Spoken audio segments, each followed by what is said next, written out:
Mukoda, un employé de bureau japonais de 27 ans, est invoqué dans un monde fantastique en compagnie de 3 lycéens, tous promis au rôle de héros. Mais contrairement à eux, il hérite d'une unique compétence jugée totalement inutile: achat en ligne. Peu enthousiaste à l'idée de servir un roi inconnu, Mukoda préfère quitter discrètement le château, quelques pièces d'or en poche. Une fois installé dans une auberge, il expérimente sa fameuse compétence et découvre qu'il peut invoquer instantanément, via une interface magique, des produits alimentaires japonais provenant de son monde d'origine. Par la suite, Mukoda se rend compte qu'il détient 2 compétences extrêmement rares: un inventaire illimité, capable de contenir tout objet sans restriction, et une capacité d'analyse, lui permettant d'obtenir instantanément des informations détaillées sur toute personne ou créature qu'il observe. Désirant quitter le royaume au plus vite, il engage un groupe d'aventuriers chargés de l'escorter jusqu'au royaume voisin de Vinen. En guise de paiement, il propose de cuisiner pour eux. Et ces plats, réalisés avec les ingrédients de son propre monde, font l'unanimité. Non seulement ils sont savoureux, mais ils revigorent littéralement ses compagnons, habitués à une nourriture insipide et monotone. Un soir, alors qu'il campe, l'odeur de sa cuisine attire un Fenrir, une créature mythique parmi les plus redoutées. Séduit par les plats de Mukoda, le monstre propose un pacte: devenir son familier et protecteur en échange de 3 repas par jour. Bien qu'hésitant, Mukoda accepte, conscient qu'il devra nourrir un compagnon à l'appétit aussi vaste que ses exigences sont élevées. En retour, la bête accepte de chasser elle-même sa propre nourriture. Mukoda le baptise alors Fel. Néanmoins, conscient de l'attention que suscite une telle créature, Mukoda s'inquiète des réactions à venir. À l'approche du royaume de Vinen, le groupe est stoppé par les gardes, méfiants envers Fel. Cependant, en tant que familier lié par contrat, il est autorisé à rentrer, à condition de rester sous contrôle.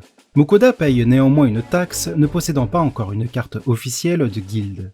Une fois à l'intérieur des murs, Mukoda et le groupe d'aventuriers l'ayant accompagné se séparent, ces derniers exprimant une dernière fois leur gratitude pour ses talents culinaires.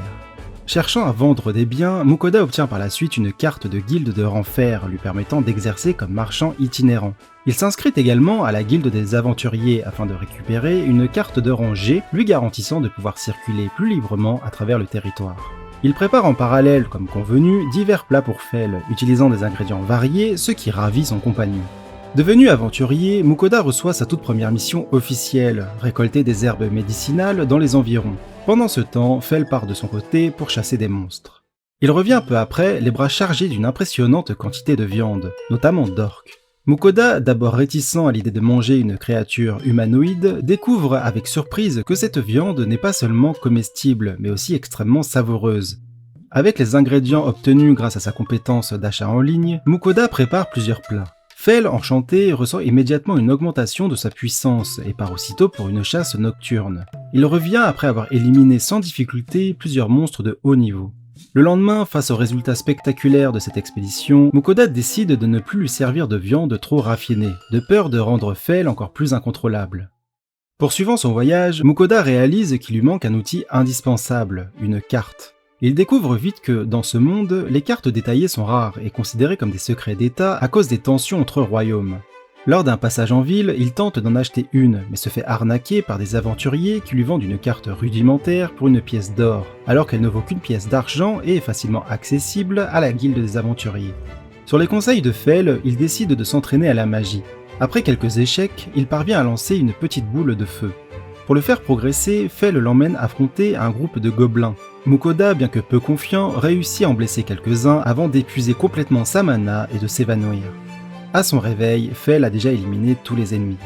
Éprouvé par l'expérience, Mukoda se réconforte avec quelques pâtisseries et du pain au melon, acheté en ligne, qu'il partage avec Fel. Ce dernier, d'abord méfiant, tombe sous le charme de ces nouveaux aliments. Au fil de la conversation, Fel lui révèle qu'il est béni par la déesse du vent, Ninrir, ce qui explique sa puissance magique. Mukoda, un brin jaloux, exprime à haute voix le souhait d'être béni lui aussi par une divinité, sans se douter que sa requête vient tout juste d'être entendue. Mukoda et Fel font halte par la suite près d'un lac pour pêcher. Mais pour gagner du temps, le Fenrir utilise sa magie pour électrocuter les poissons, facilitant grandement la préparation des repas par Mukoda.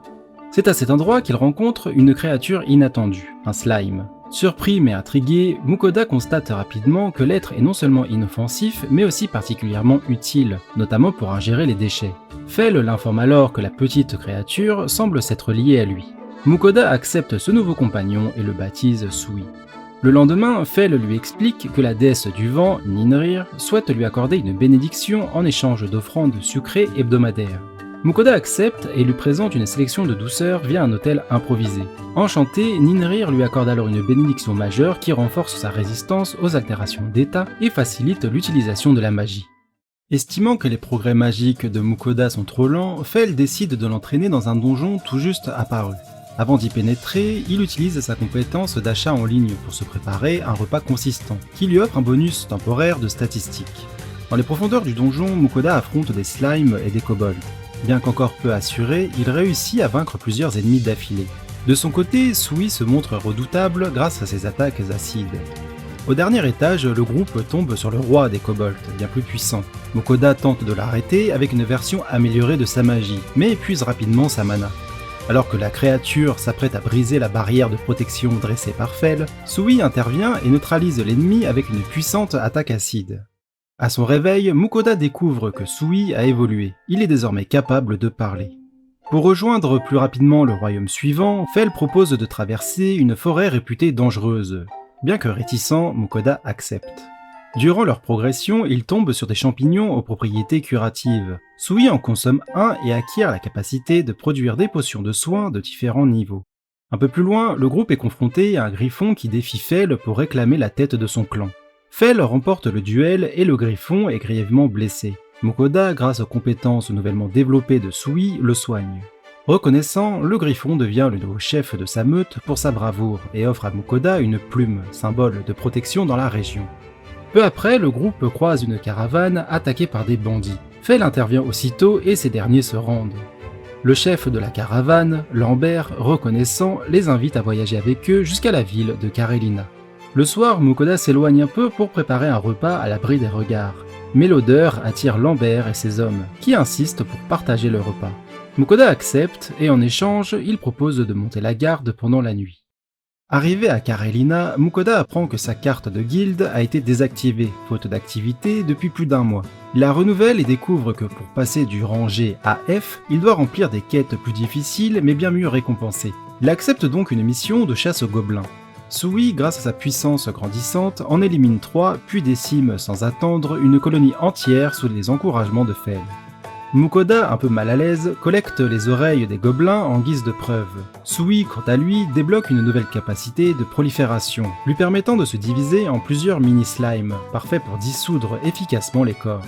Comme toujours, Mukoda pense à envoyer des douceurs à Ninrir, ce qui ravit la déesse. Mais son engouement ne passe pas inaperçu, d'autres déesses commencent à s'intéresser à Mukoda. De retour en ville, Mukoda est convoqué par le maître de guilde, Willem. Celui-ci le félicite pour ses exploits et l'informe que le palais royal lui accorde une totale liberté de mouvement à condition que lui et ses familiers soient prêts à intervenir en cas de crise. Mukoda est ainsi promu directement au rang C, tandis que Fel reste disponible pour des quêtes de rang A et S. Par la même occasion, Mukoda propose de vendre les monstres abattus par Fel, mais leur valeur est telle que la guilde ne peut se permettre l'achat. Il vend donc des spécimens plus communs et en retire une somme exceptionnelle. Peu après, il rend visite à Lambert pour acheter quelques articles. Un sac pour transporter Sui, une ceinture pour ses couteaux, un portefeuille et une paire de bottes. Lambert, toujours reconnaissant, lui offre tout gracieusement en échange d'une promesse, celle de lui réserver toutes les peaux de monstres rares qu'il obtiendra à l'avenir. Le soir venu, Mukoda prépare un festin pour Fel et Sui, puis un plat plus simple pour lui. Comme à son habitude, il envoie des offrandes à Ninrir, sous le regard de plus en plus attentif des autres déesses.